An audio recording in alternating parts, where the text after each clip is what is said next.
제목을 읽어주시죠. 시작. 들려야 들은 대로 살 수 있다. 네, 들려야 들은 대로 살 수 있다라는 제목으로 말씀을 나누겠습니다. 사람이 말할 때 톤이라는 게 있잖아요. 목소리 톤이라고 하는데 이 톤 자체가 가진 힘이 있다라고 합니다. 투자자들을 설득할 때 기업에서 보면 집중력 있는 어투, 덜 강조하는 듯한 톤을 사용해야 신뢰감도 주고 실제로 투자 받는 것에 성공할 수 있다라고 하더라고요. 이 점을 이용해서 기업들이 몇 년 안에 AI 목소리를 요즘 많이 활용하고 있죠. 실제로 신제품을 소개할 때 사용되는 CEO의 이 음성을 가장 설득력이 높은 목소리 톤으로 다듬어서 이제 송출하는 그런 것들을 준비하고 있다라고 합니다. 사기꾼들이 선호하는 톤도 있더라고요. 찾아보니까 중저음대의 톤, 이런 목소리를 가지신 분들은 사기에 어떤 좀 최적화되어 있다. 사모님 아니요, 난 안 되네. 저 사기는 못 칠 것 같아요. 근데 이 중저음대의 톤으로 말하면 사람들에게 호감을 준대요. 그리고 신뢰를 얻을 수 있다라고 합니다. 대표적인 사례가 미국 메디컬 스타트업 기업이었죠. 테라노스. 창업자 겸 CEO였던 엘리자베스 앤 홈즈라는 이 여성의 사기 행각. 그녀는 2014년 극소량의 혈액으로 250여 종의 질병을 진단할 수 있는 의학 키트를 만들었다. 에디슨이라고 했죠. 개발했다 발표했는데 이 과정에서 여러분 아직 이게 출시되지도 않았는데 막대한 부, 명예, 인기, 여자 스티브 잡스라는 칭호를 받았을 정도니까요. 근데 알고 보니까 다 거짓말이었어요. 더 충격적인 건 이 홈즈가 평상시 목소리 톤이 중저음대였는데 사람들이 듣기에 이게 만들어낸 톤이었대요. 직원들이 증언한 거예요. 가끔 실수로 자기 본래 목소리가 나왔는데 그 목소리 톤이 아니었다라는 거예요. 그러니까 목소리 톤이 주는 어떤 힘과 영향력을 아주 교묘하게 악용한 케이스죠. 자, 이런 것들을 왜 찾아봤냐면 하나님의 목소리 톤은 뭔가, 어떨까? 고음이야, 저음이야. 혼자 이런 좀 발칙한 생각을 하다가 이걸 좀 찾아본 거예요. 하나님의 목소리 톤은 어떨까요? 열왕기상 19장 11절에서 12절 말씀을 보면 한번 여러분 쭉 한번 읽어보실래요? 읽습니다. 시작. 여호와께서 지나가시는데 여호와 앞에 크고 강한 바람이 산을 가르고 바위를 부수나 바람 가운데 여호와께서 계시지 아니하며 바람 후에 지진이 있으나 지진 가운데에도 여호와께서 계시지 아니하며 또 지진 후에 불이 있으나 불 가운데도 여호와께서 계시지 아니하더니 불 후에 세미한 소리가 있는지라. 아멘. 그러니까 여러분 이렇게 상상해 보세요. 거대한 바람이 불어서 바위를 부셔버리는 거예요. 그때 그 소리, 아니면 활활 타오르는 불소리, 지진이 세상을 진동시키는 소리, 한마디로 얘기하면 굉장히 강력하고 어필하는 그런 소리, 그게 하나님의 소리가 아니었고 세미한 소리가 있는지라. 하나님이 낙심한 엘리야를 일으켜 세우실 때 하나님은요 세미한 소리로 말씀하셨다라는 거예요. 하나님의 목소리 톤은 세미함이다라는 거죠. 세미한 소리, 영어 버전 성경들을 쭉 찾아보니까 한마디로 얘기하면 속삭임이에요. 속삭임. 왜 하나님은 우리에게 말씀하실 때 속삭이실까? 우리가 주로 언제 속삭이는지 여러분 한번 생각해 보시면 답을 알 수 있어요. 연인들이 사랑할 때 속삭이잖아요. 사랑한다고 크게 얘기해도 되는데 가까이서 사랑한다고 속삭입니다. 눈을 보면서 속삭입니다. 왜요? 친밀감의 표시이죠. 저는 가끔 아이들을 이렇게 안고 싶을 때가 있어요. 근데 애들이 이제 점점 커지니까 남자애들은 점점 멋이 없어진다면서요. 잘 안 안기려고 해요. 특히 둘째가 잘 안 안기려고 해요.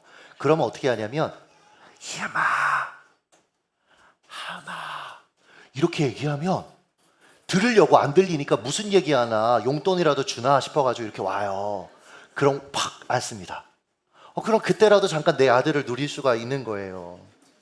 그러니까 여러분 속삭임은 상대를 끌어들이는 톤입니다. 끌어당기는 톤이에요. 속삭임을 들으려면 말 아닌 이에게 가까이 붙어야 되잖아요. 하나님이 우리에게 원하시는 게 이것이 아닐까라는 생각을 해봤어요. 그러니까 그 누구보다 가깝게 교제하는 것.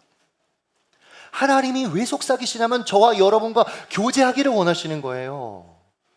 제가 기도하면서도 말씀드렸죠. 소명, 직업. 우리는 자꾸 역할을 생각합니다. 하나님, 제가 일평생 하나님을 위해 살아야 될 역할은 무엇입니까? 근데 여러분 사실 소명은 뭐냐면 하나님과 교제하는 거거든요.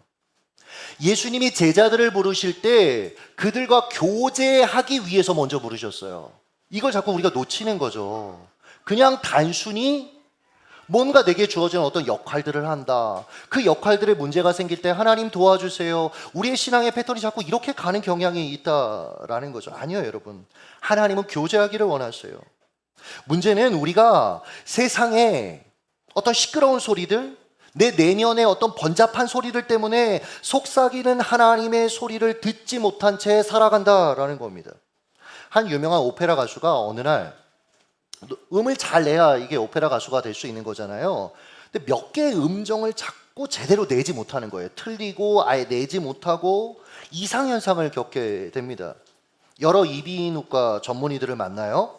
그때마다 목에 이상이 있다 이런 소견을 받습니다. 그래서 그 관련된 치료를 해요. 근데 개선이 안 되는 거예요, 상황이. 그러다가 토마티스라는 의사를 만나게 되는데요. 이 의사는 전혀 다른 접근을 했고 진단을 내렸습니다. 이렇게 말했어요. 선택적 청각장애가 선택적 발성장애를 유발했다. 무슨 얘기냐면 이 토마티스가 평범한 오페라 가수가 내는 소리, 음파 측정기를 가지고 이렇게 측정을 해봤더니 약 140데시벨의 음파를 낼 수 있다. 이런 것들을 발견했어요. 이 소리가요, 여러분 찾아보니까 이 음역대가 제트기 이륙 소음보다 더 크대요. 그러니까 오페라 가수는 자기 소리를 여러분 내고 이게 이 두개골에서 울리니까 굉장히 큰 소리라는 거죠. 이게 상상보다 더. 즉 토마티스는 오페라 가수가 자기 목소리 때문에 부분적으로 청력을 상실했다라고 진단을 내렸어요. 이거 여러분 토마티스 효과다라고 프랑스 의학회에서 이렇게 부르기 시작했는데 사람들은요 들을 수 없는 음은 노래할 수 없다라는 거예요. 귀로 들은 음만 소리 낼 수 있다라는 거죠. 제가 이걸 왜 얘기하냐면 우리가 인생의 문제라고 생각하는 정말 많은 영역들이 있는데 이 관점으로 좀 볼 필요가 있다라는 겁니다. 뭐 인간관계의 문제, 감정의 문제, 일터의 문제, 이 모든 것이 실제는 청각의 문제가 아닐까라는 거예요. 하나님의 소리를 듣지 못하는 것 때문 아닐까라는 겁니다. 하나님의 소리를 듣는 귀가 망가졌기 때문에 하나님의 방식으로 내게 주어진 삶을 해석하고 바라보고 소리내고 살아내지 못한 채 그저 내가 듣고 있는 잘못된 소리들에 이끌려서 소리내고 내 삶을 살아가고 있는 거 아니냐라는 거예요. 여러분 많은 이들이 부정적인 소리를 들으면서 사는 것 같아요. 자기 내면의 소리, 나는 할 수 없어, 나 같은 게, 이런 걸 가면증후군이라고 얘기하더라고요. 나는 그런 것들을 감당할 수가 없어. 그런 소리만 듣는 거예요. 하나님의 소리가 아니라. 그리고 온갖 비성경적인 소리만 듣는 거예요. 저희 뭐 고등학교 때 아주 대표적인 게 고3 때 열심히 공부해라. 그쵸? 공부 우리가 열심히 하면 뭐 미팅할 수 있고 열심히 안 하면 공장 가서 미싱한다. 사실은 여러분 이게 굉장히 끔찍한 얘기거든요. 동기부여를 한다면서 우리가 근데 여러분 이런 것들을 우리가 삶에서 회사에서든 직장에서든 아니면 학교에서도 얼마나 많이 듣냐라는 거죠. 주변 사람들 얼마나 많이 들어요. 난 이렇게 투자해서 돈을 이렇게 많이 벌었다. 하나님의 소리를 우리가 듣지 못하기 때문에 하나님의 방식으로 살지 못하고 거기서 파생되는 수많은 문제들을 우리가 직면하게 된다는 거죠. 다시 말씀드립니다. 우리는 들려야 들은 대로 살 수 있어요. 그래서 여러분 삶으로 살아냄보다 아니 순종보다 앞서야 될 것이 들음입니다. 들음. 영어 단어로 순종이 오베이잖아요. 근데 이 오베이에 해당하는 라틴어를 찾아봤더니 오베디레라더라고요. 귀를 주다 이런 뜻이에요. 귀를 주다. 재밌더라고요. 순종이 뭐냐면 하나님 수백 명이 저에게 이렇게 해라 저렇게 해라 이렇게 사는 게 의미다 이렇게 살아야 행복이다 아무리 외쳐도 저는 오직 하나님의 소리만 듣기를 원합니다. 왜냐하면 제 귀를 하나님께 드렸으니까요. 여러분, 이 결단이 바로 여러분 순종이라는 거예요. 단순화시켜 볼까요? 경청해야 순종이 가능한 겁니다. 그래서 여러분, 저희 교회 오시면 제가 항상 드리는 말씀 있죠. 적어도 6개월, 1년 아무 사역하지 마시고 좀 은혜 받으세요. 말씀 41학교에 들어오셔서 하나님의 말씀 깊이 경험하시고 하나님과 교제하시고 그리고 나서 사역하세요. 왜요? 여러분, 들려야 제대로 여러분 하나님의 뜻대로 우리가 사역도 하고 순종이 가능하다라는 거예요. 이 관점으로 하나님 나라의 위대한 사람들, 그들의 삶을 추적해 봤어요. 속삭이시는 하나님의 소리를 듣는 그만의 장소가 나름대로 있더라고요. 대표적인 게 모세 아닙니까? 그가 이스라엘 진영 바깥 그곳에 장막을 쳤어요. 그리고 거기서 뭐 했냐면 기도했다라고 성경이 이야기합니다. 포인트는 뭐냐면 사람들과 함께 있지 않은 공간, 거주지 밖, 즉 사람들의 불평과 투정하는 소리가 들리지 않는 곳, 야망과 두려움의 소리가 들리지 않는 조용한 곳에서 오직 하나님의 소리에 귀를 기울였다라는 거예요. 이게 여러분 우리 시대로 얘기하면 그 조용한 곳에서 하나님의 말씀을 읽고 경건서적을 읽고 하나님 앞에 기도하고 이 삶을 구분해서 살아갔다라는 거죠. 우리도 이렇게 해야 됩니다. 일상 밖에, 다시 강조드려요. 일상 밖에 나만의 장막을 여러분 만드셔야 돼요. 저는 대학교 1학년 때 처음 기도의 장막을 만들어 봤습니다. 그 전까지는 사실은 교회에 가서 기도하고 수련회 가서 기도하는 수준의 사람이었지 1시간 장소와 시간을 구분해서 기도하는 것, 이것은 대학교 1학년 때부터였어요. 밤 10시만 되면 학교 중앙에 있는 은혜의 동산이라는 곳에 올라가서 기도했습니다. 방학에는 이제 본가에 내려오잖아요. 그럼 부엌에서 기도했어요. 당시 저희 형제가 사용했던 방이 정말 작았어요. 요즘은 엄마 아빠들이 방이 좀 작으면 애들한테 큰 방을 내주기도 하더라고요. 근데 저희 부모님은 이렇게 타이트한 방에, 저희 둘 다, 제가 180 지금 5, 제 동생이 183 뭐 요 정도 되거든요. 요 큰 애들을 그 방에 넣으셨는데 다리를 못 폈어요, 실제로. 그러니까 그런 방에서 동생은 고등학생이고 얘가 학교 갔다 오면 또 공부 나머지 해야 되고 제가 어떻게 기도를 해요. 그래서 부엌으로 간 거예요. 부모님 주무시고 동생이 딱 자는 시간에 가서 부엌에서 잠들면 기도했어요. 지금 제 기도의 장막은 여러분 어딜까요? 목양실이에요. 너무 좋아요. 이곳에서 하나님을 만나요. 어떨 때는 정말 미친 사람처럼 소리 내며 하나님께 기도하기도 하고 오랜 시간 하나님을 찬양하기도 하고. 자, 무슨 말을 하고 싶냐면 기도하기 위한 특별한 공간을 찾지 말라고요. 그러니까 집에 어떤 기도실, 우리 집은 방이 없어서 기도실을 못 만들어, 여러분 이런 생각을 하지 마시라는 거예요. 오히려 반대로 하시면 됩니다.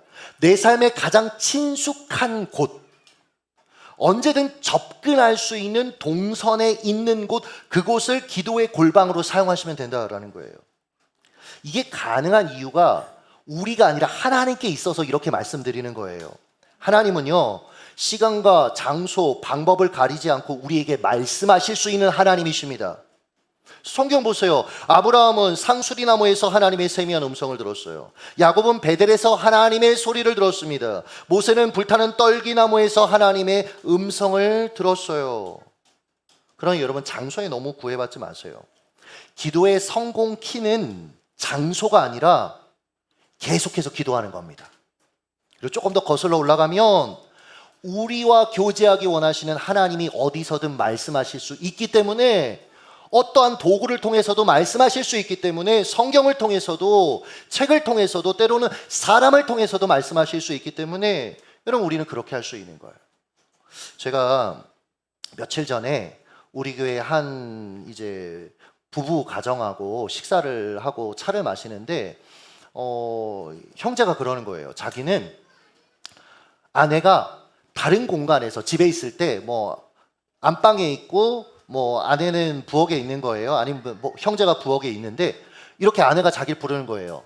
여보 누구 이렇게 부르면 가슴이 막 두근두근 거려서 설레어서 말고. 아니, 설레이는 거 말고요.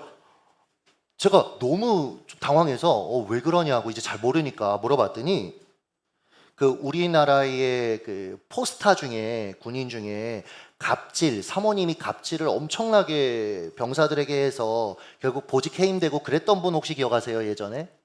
거기 공감병이었던 거예요. 근데 이분이 정말 쥐잡듯이 잡았대요. 그러니까 그분이 근데 항상 이렇게 사람을 불렀대요. 누구야? 그때부터 이제 괴롭힘이 시작되는 거예요. 그래서 결혼을 하고 나서도 누군가 그렇게 부르면 이 트라우마가 올라온다는 거예요. 그래서 아내한테 얘기했대요. 여보, 나한테 이렇게 얘기할 때는 항상 내 앞에 와서 얘기해 줬으면 좋겠어. 얘기했다는 거예요. 근데 제가 그 얘기를 듣는데 하나님께서 제게 한 가지 감동, 회개를 주셨어요. 제가 목양실에서 막 사역을 하다가 뭐가 필요하면 그냥 이렇게 불렀거든요. 밖으로. 김지용 목사님! 근데 저는 이게 문제가 있다는 걸 단 한 번도 생각해 본 적이 없어요. 근데 그날 그 얘기를 듣는데 이게 누군가한테는 어려움이 될 수 있겠다? 사람이 참 이상해요.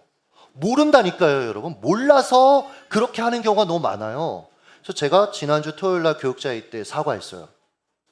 나는 이 얘기를 듣고 보니 나는 그냥 편하고 그리고 서로 그냥 관계성이 있으니까 이렇게 그냥 내가 이렇게 가는 것보단 필요한 사람들을 부르는 게 맞지 이렇게 생각했는데 그게 아니었다. 내가 정말 미안하다. 앞으로는 제가 친히 가서 항상 이렇게 말씀드리고 이렇게 하겠다라고 얘기를 했어요. 그러니까 하나님은 여러분 다양하게 말씀하실 수 있다니까요. 육아 중인 자매들 아마 기도할 틈이 없다라고 생각하실 거고 진짜 틈이 없어요. 틈이 없어요. 맞아요. 제가 어젯밤에도 아내한테 셋째를 갖고 싶다 다시 한번 얘기했는데 아내가 얘기하더라고요. 안 된다. 정말 틈이 없다. 나는 이제 주어진 나의 삶을 좀 살아가고 싶다 이렇게 얘기하더라고요. 틈이 없죠. 뭐 틈을 찾는다면 애들 낮잠 자는 시간? 이 얘기하는 게 되게 미안하긴 해요. 그렇죠? 그 시간에 여러분 드라마도 봐야 되고 그 시간 잠깐 나만의 인스타 힐링도 해야 되는데 근데 여러분 그래도 우리는 필사적으로 하나님의 소리를 듣는 공간을 우리가 마련해야 돼요. 그래야 우리가 살 수 있어요, 여러분. 찾아보니까 요한 웨슬리 어떻게 보면 세계적인 부흥을 일으켰던 분이죠. 이분의 어머니가 그렇게 했더라고요. 수제나 웨슬리. 그녀는 좁은 집에서 아이들을 키웠는데 자녀가 17명이었습니다. 그러니까 이게 혼자 있을 틈이 없었어요. 근데 항상 집에 있는 흔들 의자에 앉았을 때 거기가 자기만의 기도의 공간이었대요. 이렇게 흔들 의자에 앉아서 담요를 덮으면 그게 하나님과 자기가 교제하는 자기만의 공간이었다는 거죠. 지혜죠. 그리고 노력이죠. 이렇게 하지 않으면 그녀는 17명의 아이를 감당할 수 없었을 겁니다. 모든 환경을 벅참으로 해석했을 거예요. 원망과 불평, 짜증으로 살아갔을 겁니다. 그런데 여러분 그때마다 하나님의 소리가 들리는 겁니다. 여러 가지 상황들을 통해서 하나님께서 그 가운데 말씀하셨을 겁니다. 이 가정과 아이를 내게 허락하신 하나님의 마음을 알려주셨을 거예요. 아이들을 향한 하나님의 마음도 보게 하셨을 겁니다. 매 순간 내가 회개해야 돼요. 왜냐하면 우리는 여러분 나 위주로 세상을 해석하기 때문에 나는 피해자이라고 생각할 가능성이 되게 큰 사람들이에요. 우리는. 근데 그때마다 하나님의 관점 안에서 나를 회개하게 되고 그것들을 가족들에게 사과하면서 가족들이 유지돼 갔을 거예요. 성장해 갔을 거예요. 지구상에서 가장 조용한 공간을 찾아봤어요. 미국 미네소타주에 있는 오필드 연구소 안에 있는 무향실이더라고요. 소리의 99.9%를 흡수할 수 있도록 설계했대요. 그래서 이 무향실에 들어가면 사람이 자기 심장 뛰는 소리 외에는 안 들린대요. 심장 소리가 여기 들어가면 들린대요. 이걸 사람들이 침묵의 소리라고 부르더라고요. 사랑하는 여러분 보세요. 하나님의 심장 소리를 듣고 싶으십니까? 그렇다면 여러분만의 무향실로 들어가셔야 돼요. 이게 있어야 돼요. 며칠 전에 기도 중에 목양실로 기도하다가 믿음의 선포를 했어요. 하나님, 이제 김천 혁신도시를 위해서 제가 요즘 기도하고 있거든요. 혁신도시는 하나님의 하나님됨을 알지어다. 더세움은 하나님의 하나님됨을 알지어다. 순간 이런 마음이 드는 거예요. 통영아, 내가 하는 위대한 일을 너희가 보고 싶어? 그럼 먼저 가만히 있어야 돼. 조용히 내 소리에 귀를 기울이는 것부터 시작해야 돼. 그리고 두 성경 구절을 이렇게 떠올라서 찾아봤어요. 시편 46편 10절. 너희는 가만히 있어 내가 하나님됨을 알지어다. 출애굽기 14장 13절. 너희는 가만히 서서 여호와께서 오늘 너희를 위하여 행하시는 구원을 보라. 사랑하는 여러분, 홍해를 가르시는, 인생의 문제를 가르시는 하나님의 역사를 경험하기 원하신다면 먼저 우리는 가만히 있어야 합니다. 수동적인 멈춤을 이야기하는 거 아닙니다. 하나님 알아서 하세요, 방임하라는 얘기가 아닙니다. 다른 모든 소리를 차단하고 적극적으로 하나님께 경청해야 된다는 거예요. 그 어떤 핑계도 이 시간을 빼앗지 못하도록 우리가 해야 된다라는 거죠. 이때 전혀 생각하지 못했던 전략이 떠오르기도 하고요. 한 번도 고려한 적 없었던 인생의 길이 보이기도 하는 겁니다. 이번 주에 빨리 마감해서 보내야 될 기독교 잡지 이제 에세이 청탁이 들어와서 그걸 보내야 됐어요. 제가 정말 오랜 시간을 그걸 썼는데 안 써져요. 안 써져요. 마음이 급해서 기도 안 하고 그냥 썼어요. 안 되는 거예요. 썼다 지우고 어떤 날은 막 3시간씩 썼는데 결국은 꽝이에요.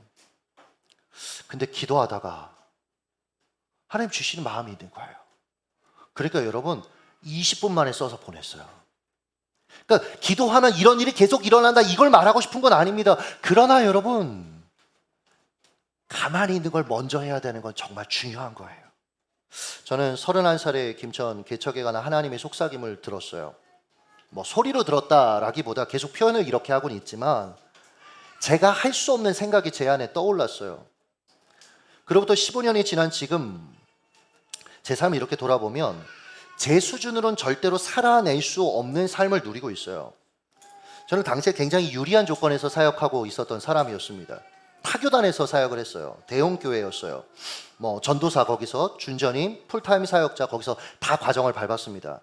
그러니까 타교단, 여러분 사실 타교단 하면 거의 버려지는 존재입니다. 그런데 가면, 왜냐면 학교도 다르고 이게 목회자 세계도 얼마나 무서운데요. 근데 정말 인정받고 사랑받을 수 있었어요. 한 번은 교육자 전체가 장로님들과 모여서 1년 이제 결산하는 당회를 하는데 원로 장로님이 정통영 전사님 때문에, 그 탁월한 사역 때문에 지금 우리 청소년 공동체가 일산을 넘어서서 파주까지 소문이 났다. 그래서 내가 그게 너무 기분이 좋더라. 뭐 이런 얘기도 들었고요. 한 번은 담임 목사님이 저 없을 때 교회 전체 교육자한테 저처럼 하라고, 이거 저 죽이는 얘기긴 한데 그렇게도 얘기하셨었어요. 당시 제가 사임 의사를 밝혔을 때 담임 목사님 2번이나 잡으셨어요. 한 번은 너가 교단만 옮기고 마흔까지 나하고 같이 사역을 하면 지방 중에서 김천 말고 큰 도시 원하는 교회에 어디든지 갈 수 있는데 왜 도대체 거기를 지금 가려고 하느냐, 이렇게 얘기하신 적도 있어요. 하지만 그만뒀어요. 왜냐하면 하나님의 소리를 들었는데 어떻게 안 움직여요? 여러분 이 소리를 듣지 못하면 절대로 그렇게 못합니다. 심지어 그 과정 속에서 주변 사람들이 제 결정을 이해해 주지 못했어요. 억치기 난무했습니다. 제가 이 경험을 통해 배운 게 있어요. 한 사람이 이런 거예요. 길 한복판에서, 김천 혁신도시 길 한복판에서 누가 막 춤을 춰요. 지나가던 사람들이 볼 때는 어때요? 미친 사람이에요. 근데 이 사람은 지금 이어폰을 끼고 신나는 노래를 듣고 있는 거예요. 그러니까 여러분 똑같습니다. 여러분 때로는 우리가 하나님의 소리를 듣고, 이어폰으로 하나님의 소리를 듣고 우리가 하나님의 소리에 맞춰 춤추고 인생을 선택하고 걸어갈 때 그 소리가 들리지 않는 사람들은 이상한 거예요. 왜 그렇게 살아가느냐는 거예요. 왜 그런 선택을 하냐는 거예요. 이해가 되죠? 그 소리를 듣지 못하고 있으니까. 여러분, 그러니까 주변이 나를 이해해 주지 못한다고 실망하지 마세요. 단 여러분이 하나님의 소리에 따라 움직인다면, 그렇다면 여러분 그래도 믿음으로 가야 돼요. 인생은 다 설명하면서 갈 수 있는 게 아니고, 인생은 다 양해를 구하며 갈 수 있는 건 아니더라고요. 여러분 하나님이 인정해 주시면 돼요. 막무가내 살라는 얘기는 아니지만 하나님이 인정해 주시면 그 길로 가야 되는 겁니다. 제가 목회도 하지만 다양한 분야의 일들을 지금 하고 있잖아요. 뭐 책도 쓰고 학교에서도 가르치고 다양한 대상들한테 말씀 전하고 칼럼 쓰고 뭐 방송 출연하고. 중요한 건 제가 정신 차리고 보니까 이 일들이 인맥이 없으면 불가능한 일들이 되게 많더라고요. 이거 쉽지 않아요. 근데 여러분 그렇게 하지 않았어요. 얼마의 돈을 기부한 적도 없어요. 그런데 여러분 상황이 열리고 사람들을 만나게 되고 저를 사람들이 괜히 도와주고 대체 왜 이런 일들이 주어지는 걸까? 며칠 전에 기도하다가 제가 그때 김천 개척에 대해서 하나님이 이렇게 감동하셨을 때 저한테 물어봤던 물음이 하나 있었어요. 통영아, 너 용의 꼬리로 살고 싶어? 뱀의 머리로 살고 싶어? 그러니까 제 수준에서 그냥 그렇게 물어보신 거죠. 어린 마음에 하나님 저는 이왕이면 머리가 좋아요. 그리고 지방에 내려왔어요. 근데 생각해보면 거기서 있었다면 할 수 없는 여러 가지 일들을 지금 감당하고 있어요. 여러분 우리 중에 자기의 인생이 소중하지 않은 사람 어디 있겠어요? 나 망하고 싶어. 이런 사람 여러분 어디 있습니까? 망하고 싶어요? 막 진짜 폭군과 같은 남자를 만나서 인생의 쓴맛을 보고 싶어요? 아니잖아요, 여러분. 멋진 인생, 멋진 운명을 맞이하고 싶죠. 그렇다면 하나님의 소리를 들을 수 있는 자기만의 무양실로 여러분 들어가셔야 됩니다. 며칠 전에 제가 묵상에서 나눴죠. 내가 짠 하고 나타나야 하나님이 짠 하고 나타난다고요. 근데 문제는 뭐예요? 하나님 나타나 주세요. 근데 자신은 하나님 앞에 나타나지 않는 거예요. 순서가 잘못된 겁니다. 클래식에 관심이 없으셔도 누구나 아는 베토벤의 한 유명한 곡이 있습니다. 운명. 따다다다 아시잖아요, 그렇죠? 저 이 부분밖에 몰라요. 근데 이 곡이 굉장히 독특하더라고요. 이 강렬한 소리를 탁 내기 전에 베토벤이 의도한 게 있는데 뭐냐면 8분 쉼표를 딱 찍어놨어요. 시작할 때. 관심 없었거든요. 베토벤이 의도한 게 있었던 거예요. 저는 이렇게 해석합니다. 강력한 운명을 살고 싶으십니까? 그렇다면 먼저 기도의 호흡, 쉼표를 먼저 찍어야 된다라는 거예요. 그래야 하나님의 운명 교향곡을 우리의 인생 가운데 제대로 여러분 우리가 연주할 수 있다라는 거예요. 제안합니다. 하루를 8분 쉼표, 즉 기도로 시작하십시오, 여러분들. 산책하면서, 출근하면서, 등교하면서 여러분 기도하십시오. 그리고 일주일에 하루, 주일은 반드시 쉼표를 찍으셔야 됩니다, 여러분들. 즉, 여러분 예배하셔야 돼요. 예배의 자리에 나와서 함께 하셔야 돼요. 말씀을 맺도록 하겠습니다. 오늘 설교 너무 단순해요, 그렇죠? 기도하라는 거예요. 이걸 이렇게 돌려서 얘기했어요. 거기 어딘가에서 도전받고 하나님 말씀하셔서 걸려들라고요. 며칠 전에 목양실에서 책을 읽다 말고 너무 기도하고 싶어서 견딜 수 없는 마음 때문에 막 기도하고 있었어요. 그때 읽었던 책 내용을 좀 소개해 드릴게요. 영국에 가면 요한 웨슬리 생가, 지금은 이제 감리교 박물관이 됐는데 2층에 가면 웨슬리의 침실이 있고 그 침실 바로 옆에 움푹 패인 자국이 있대요. 그게 뭔가 하고 보면 웨슬리가 하나님 앞에 늘 기도할 때 거기서 무릎 꿇고 기도했대요. 근데 1940년도에 있었던 일인데 휘튼 칼리지 학생들이 이제 미국에서 이곳을 방문하게 돼요. 관람을 마치고 이제 교수님하고 이제 학생들이 다시 이제 버스를 타고 다음 일정을 소화하려고 이렇게 출발하려고 하는데 인원 점검을 해보니까 한 명이 없더래요. 교수님이 잠시 학생들을 대기시키고 이제 다시 올라간 거예요, 박물관을. 그래서 이제 이 학생이 어디 있나 찾은 거죠. 길을 잃어버렸나? 근데 2층 웨슬리의 침실에 한 학생이 거기서 똑같이 무릎을 꿇고 기도하고 있더래요. 이 학생이 이렇게 기도했대요. 오 주님, 한 번만 더. 오 주님, 한 번만 더. 제가 여기서 무너졌어요. 이 학생이 누군지 아십니까? 빌리 그레이엄 목사님. 그에 대한 여러 진영에서의 여러 가지 재평가들이 있지만 그러나 여러분 그가 하나님 앞에 복음으로 쓰임받았던 거 우리가 부정할 수 없거든요. 저 너무 마음이 뜨거워서 빌리그램도 이렇게 기도했는데 더 능력 없는 내가 하나님 앞에 무릎 꿇어야지.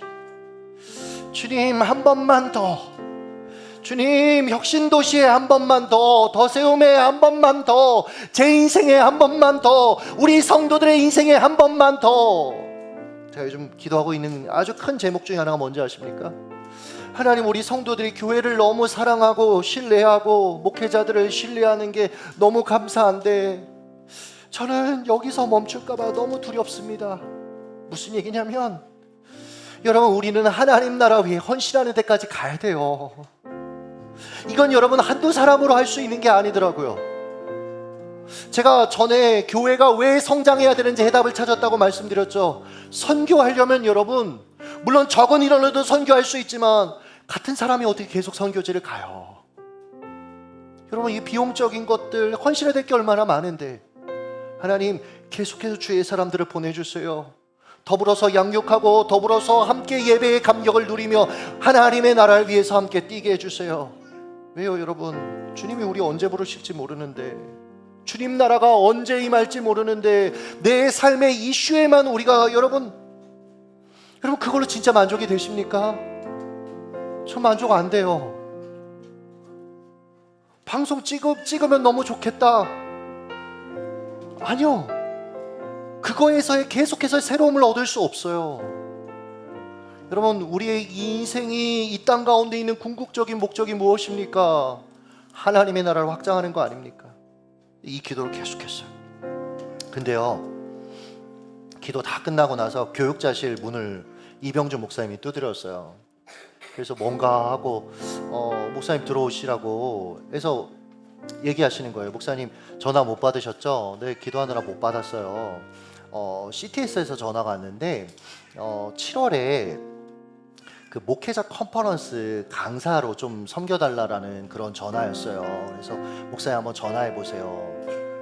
제가요 여기저기 가서 말을 해보니까, 메시지를 전해보니까요, 참 이상한 게, 이게 내가 하고 있는 그러니까 인지도, 아니면 내가 어느 정도 큰 교회 담임 목회자인가가 굉장히 좌우를 해요. 너무 속상한 거예요. 아무리 말을 해도 정말 가치 있는 것들을 말하고 싶은데 잘 귀를 기울여지지 않아요. 그래서 제가 그런 것들을 배워요. 그걸 노리면 안 되겠지만 때로는 하나님이 그런 것들을 주실 때 그것들을 하나님 앞에서 정말 잘 사용하는 사람들이 돼야 되겠다. 우리 청소년들 그랬으면 좋겠어요. 영향력이 있었으면 좋겠다고요. 인맥, 이걸 나쁘게만 생각하는데 아니에요. 여러분, 요번에 어떤 자료를 보니까 미국 자료예요. 직장을 80% 정도가 인맥을 통해서 간대요. 그러니까 이것 자체를 나쁘다고 얘기하면 안 된다고요. 그러니까 영향력이라는 게 우리에게 하나님 주시기를 저는 소망합니다. 여러분들에게 하나님께서 영향력을 주시기를 소망합니다. 근데 제가 하나님 한 번만 더라고 기도하는, 그래서 제가 그런 마음이 들었어요. 하나님 진짜 다급하셨구나. 야, 요 놈을 쓰고는 싶은데 하나님 한 번만 더, 이 고백을 얼마나 듣고 싶으셨을까. 거기는 정말 큰 교회 목회자 아니면 유망한 이들 아니면 갈 수가 없는 곳이더라고요. 그것 자체 서는 것에 대해서 제가 막 흥분하는 게 아니에요. 뭐냐면 기도할 때 하나님이 역사하셨다고요. 여러분들 한 주간 동안 정말 여러분 기도하셨으면 좋겠어요.